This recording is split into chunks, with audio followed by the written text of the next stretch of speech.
নমস্কার দর্শকবৃন্দ, আশা করি সবাই ভালো আছেন। আজকে যে বিষয়টি নিয়ে আমি আলোচনা করব সেটি হচ্ছে পিম্পল বা ব্রণ।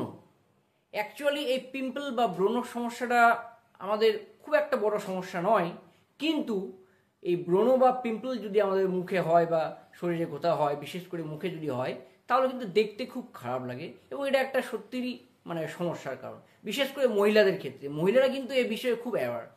মহিলাদের মুখের মধ্যে যদি কোনো পিম্পল বা ব্রণ হয়, তাহলে তাদের মানসিক অবস্থাটা সত্যি খারাপ হয়ে যায়। তো এই আজকের এই ভিডিওতে আমি আলোচনা করব যে এই পিম্পল অ্যাকচুয়ালি জিনিসটা কি এবং এটা কেন হয়, আর এই পিম্পল থেকে রক্ষা পাওয়ার উপায় বা কী আছে, এর ট্রিটমেন্ট কী আছে, এই সমস্ত কিছু নিয়ে আজকে আমি এই ভিডিওতে আলোচনা করব। তো পুরো বিষয়টি জানতে আপনাদেরকে ভিডিওটি পুরোটি দেখতে হবে এবং ভিডিওটি যদি দেখার পর আপনাদের ভালো লাগে তাহলে অবশ্যই আমার এই চ্যানেলটিকে সাবস্ক্রাইব করে দিতে হবে আর আমার এই ভিডিওটিকে একটি লাইক দিয়ে দিতে হবে। আমি ফার্মাসিস্ট পার্থসারথী ঘোষ, আর আপনারা দেখছেন আপনাদেরই চ্যানেল মেডিটক স্টুডিও। তো চলুন বন্ধুরা, আজকে কিছু নতুন জানা যাক।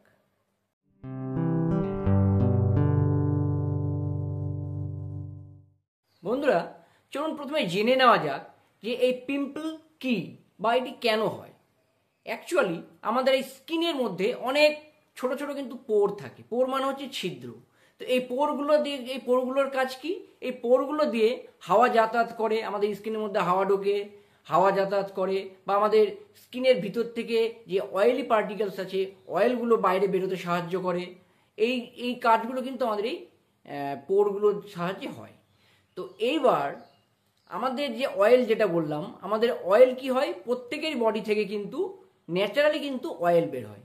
এই ছিদ্রগুলো দিয়ে তো ন্যাচারালি অয়েল বের হয়, আর এই অয়েলগুলো বের হয় বলেই কিন্তু আমাদের স্কিন ভালো থাকে, আমাদের স্কিন ড্রাই হয় না। আমাদের স্কিনের যে টেক্সচার বা স্কিনের যে গ্লোজিনেস, এগুলো কিন্তু মেনটেন করা হচ্ছে এই অয়েল।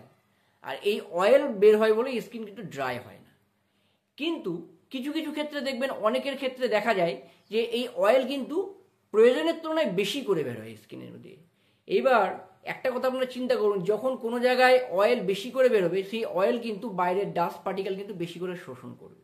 তো এবার যাদের শরীরে অয়েল বেশি বের হয়, তাহলে কি হবে, অয়েল বেশি হলে সেই অয়েলগুলো কি হচ্ছে, বাইরের যে ডাস্ট পার্টিকেলগুলো আছে সেগুলো নিজে শোষণ করছে, এবং সেগুলো নিজে শোষণ করার ফলে কি হচ্ছে, সেই অয়েলগুলো যে পোরগুলো থেকে বেরোচ্ছে, ক্ষুদ্র ক্ষুদ্র ছিদ্র যেগুলো বললাম, সেই ছিদ্রগুলোকে কিন্তু ওই ছিদ্রগুলোতে ডাস্ট পার্টিকেল জমা হয়ে ওটা কিন্তু ব্লক হয়ে যাচ্ছে। এইবার সেই স্কিনের যে পোরগুলো যখন ব্লক হয়ে যায়, তখন স্কিনের ভিতরের যে সাবস্টেন্সগুলো আছে সেগুলো কিন্তু সেখানে অ্যাকুমুলেট হতে থাকে, সেখানে জমতে শুরু করে। এবার সেখানে জমতে যখন শুরু করে, তখন কিন্তু সেখানে ব্যাকটেরিয়াল গ্রোথ হয়। সেই পোরগুলোতে ব্যাকটেরিয়াল গ্রোথ হয়, এবং এই ব্যাকটেরিয়াল গ্রোথ হওয়ার পরে গ্রোথ হওয়ার জন্য দেখবেন সেই জায়গাটা কী হয়, আস্তে আস্তে সেখানে পাশের সৃষ্টি হয়, পুঁজ হয়ে যায়, এবং জায়গাটা আস্তে আস্তে দেখবেন যে একটা ছোট দানার মতো ওখানে হয়ে যাচ্ছে, এবং দানাটা পুরোটা পাশে ভর্তি হয়ে গেছে। আর এই জিনিসটাকেই বলা হয় পিম্পল। এবার বুঝতে পারলেন যে এই পিম্পলটা কী এবং কেন হয়। তো এই পিম্পলটাকে ভালো করার জন্যই আজকে আমি একটি মেডিসিন আপনাদেরকে বলবো, খুব ভালো মেডিসিন। সেই মেডিসিনটির নাম হচ্ছে ক্লিন্ডামাইসিন জেল।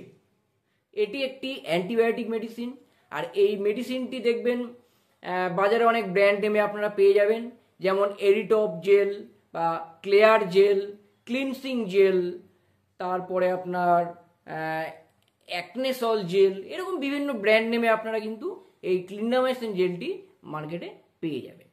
তো চলুন এবার জেনে নিই যে এই ক্লিন্ডামাইসিন জেলটা কীভাবে কাজ করে আমাদের শরীরে। প্রথমে আমি বললাম যে ক্লিন্ডামাইসিন জেলটা হচ্ছে অ্যান্টিবায়োটিক একটি জেল। তো এই জেলটি কি করে, ব্যাকটেরিয়ার যে গ্রোথ হয় সেই ব্যাকটেরিয়ার গ্রোথকে কিন্তু বন্ধ করে। কি হয় বন্ধ করে? অ্যাকচুয়ালি আমাদের শরীরে বা বিভিন্ন যে ইনফেক্টেড এরিয়াতে যে ব্যাকটেরিয়াগুলো থাকে, সেই ব্যাকটেরিয়াগুলো কি হয়, তাদের গ্রোথের জন্য কিন্তু প্রোটিনের প্রয়োজন হয়। আর এই প্রোটিনের প্রয়োজন হলে ব্যাকটেরিয়া কিন্তু কী করে, অনবরত প্রোটিন সিনথেসিস করে। প্রোটিন সিনথেসিস করে তারা কিন্তু তাদের বংশ বিস্তার করে বা তাদের গ্রোথ হয়। তো এই ক্লিন্ডামাইসিন কি করে, ক্লিন্ডামাইসিন কি করছে, এই ক্লিন্ডামাইসিনটি সেই প্রোটিন সিনথেসিসটাকে ইনহিবিট করছে, প্রোটিন সিনথেসিসটাকে বন্ধ করে দিচ্ছে। তো যখন এই ক্লিন্ডামাইসিন ব্যাকটেরিয়ার প্রোটিন সিনথেসিসকে বন্ধ করে দিচ্ছে, তখন কিন্তু ব্যাকটেরিয়ার গ্রোথ আর হতে পারছে না। আর এইভাবে ব্যাকটেরিয়া যখন বংশ বিস্তার করতে পারছে না এবং আস্তে আস্তে আস্তে আস্তে এই ব্যাকটেরিয়াগুলো মারা যাচ্ছে। আর এইভাবেই কিন্তু এই ক্লিন্ডামাইসিন জেলটি আমাদের শরীরে কাজ করে।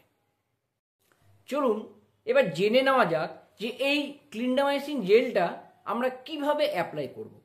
তো প্রথমে বলে রাখি যে এই জেলটি আমরা সারাদিনে দুবার ইউজ করব। একবার সকালে করব এবং একবার রাত্রেবেলা শোয়ার সময় করব। এই দুবার ইউজ করলেই ভালো। এবার কেমনভাবে অ্যাপ্লাই করতে হবে?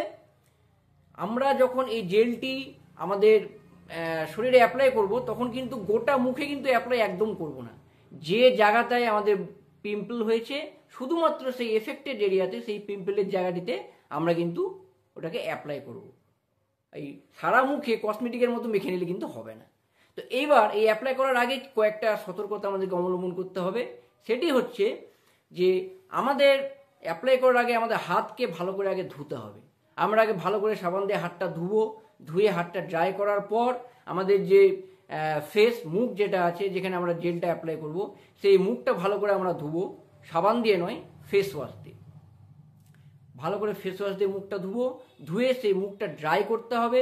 ড্রাই করার পর তারপরে সেই জেলটা হাতে নিয়ে যে এফেক্টেড এরিয়াগুলো আছে, যেখানে পিম্পলগুলো আছে, সেই পিম্পলগুলোতে লাগাতে হবে। কতদিন পর্যন্ত লাগাবো? জেনারেলি দেখবেন যে এটা 2 থেকে 4 সপ্তাহ পর্যন্ত লাগালেই হয়ে যায়, কাজ হয়ে যায়। কিন্তু দেখবেন যাদের এই প্রবলেমটা অনেক বেশি আছে, যাদের খুব তাড়াতাড়ি সারছে না, তাদের দেখবেন 4 থেকে 6 সপ্তাহ পর্যন্ত এটা কিন্তু কন্টিনিউ করতে হয়। তো এইভাবে আমরা সারাদিনে দুবার করে এই জেলটি আমরা অ্যাপ্লাই করব। এইবার জেনে নেওয়া যাক যে এর সাইড এফেক্ট কী কী আছে। তো সাইড এফেক্ট বলতে দেখবেন যে কারো দেখবেন এই জেলটি লাগানোর পরে মুখে বার্নিং সেন্সেশন হয়, মুখে একটা বার্নিং সেন্সেশন হয় বা ইচিং হয়, রেডনেস হয়ে যায় জায়গাটায়। তারপরে আপনার দেখবেন যে স্কিনে র্যাশ বেরোচ্ছে, এইসব সমস্যাগুলো হয়। তো যদি খুব অল্প সময়ের জন্য হয়, ধরো আপনি জেলটা লাগালেন, লাগানোর কয়েক সেকেন্ড পর্যন্ত জায়গাটা একটু চুল করছে, তারপরে ঠিক হয়ে গেল, বা কয়েক সেকেন্ড পর্যন্ত জায়গাটা একটু বার্নিং সেন্সেশন হচ্ছে, তারপরে ঠিক হয়ে গেল, তো এইটা হলে ঠিক আছে। কিন্তু যদি দেখেন যে লাগানোর পর আপনার অনেকক্ষণ ধরে জায়গাটায় বার্নিং সেন্সেশন হচ্ছে বা চুলকাচ্ছে, তাহলে কিন্তু আপনাকে এই জেলটি বন্ধ করে দিতে হবে। এবং বন্ধ করে দেওয়ার পর আপনার যে ডাক্তারবাবু আছে, ডাক্তারবাবুর সঙ্গে আপনার একবার পরামর্শ করে নিতে হবে। তো এই সাইড এফেক্টগুলো হতে পারে, সবারই হয় না, তবে কারো কারোর ক্ষেত্রে কিন্তু এটা হতে পারে। তো এই হচ্ছে আজকের বিষয়। আপনারা ভালো মতো জানতে পারলেন যে পিম্পল জিনিসটা কি এবং এটি ঠিক করতে গেলে আমাদেরকে কি করতে হবে, কোন ওষুধ আমাদেরকে ইউজ করতে হবে এবং কয়দিন পর্যন্ত ইউজ করতে হবে। এরপরও যদি আপনাদের কোনো কোশ্চেন থাকে তাহলে আমাকে আমার এই কমেন্ট বক্সে আপনারা জানাতে পারেন, আমি তার যথাসাধ্য উত্তর দেওয়ার চেষ্টা করব। আর এই ভিডিওটি যদি আপনাদের ভালো লাগে তাহলে অবশ্যই একটি লাইক দিয়ে দেবেন আর আমার এই চ্যানেলটিকে সাবস্ক্রাইব করে দেবেন, কারণ এরকম নতুন নতুন ভালো ভালো ভিডিও আমি কিন্তু আমার চ্যানেলে দিই। তো বন্ধুরা, আজকে এই পর্যন্তই। নমস্কার।